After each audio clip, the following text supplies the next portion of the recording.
Il y a un sujet qui fait beaucoup réagir nos auditeurs sur les réseaux sociaux et sur Europe1.fr. C'est votre petite phrase de tout à l'heure, votre candidature n'est pas obligatoire pour 2017, ce que vous avez dit à Jean-Pierre Elkabbach. Est-ce que vous avez autant...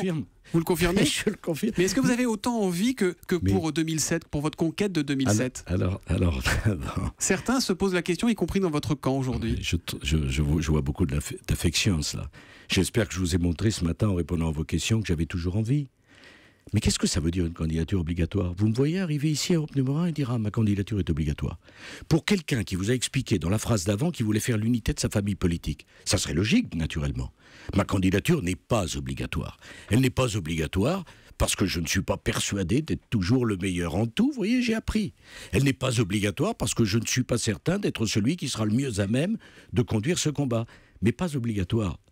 Ça ne veut pas dire qu'il est obligatoire que je ne sois pas candidat, M. Soto. Vous avez envie de gagner, M. Sarkozy? Faites attention, M. Soto. Peut-être qu'un jour, vous me retrouverez.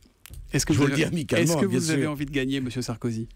Est-ce que vous avez envie de redevenir président de la République en 2017? Non, c'est pas une envie. C'est pas une... Vous voyez, c'est peut-être ça l'âge qui vient. On se rend compte plus facilement du ridicule de certaines phrases. Devenir président de la République, être président de la République, c'est pas une envie, c'est pas un caprice, c'est une charge. Si vous savez comme cette charge est lourde et comme elle est difficile à assumer. Donc c'est pas de l'ordre de l'envie, c'est de l'ordre de la réflexion, de la raison. Et si le moment venu, je devais l'être, croyez-moi, je le ferai avec toute mon envie de gagner. Car de ce point de vue, j'ai pas changé. Et je me demande bien pourquoi d'ailleurs.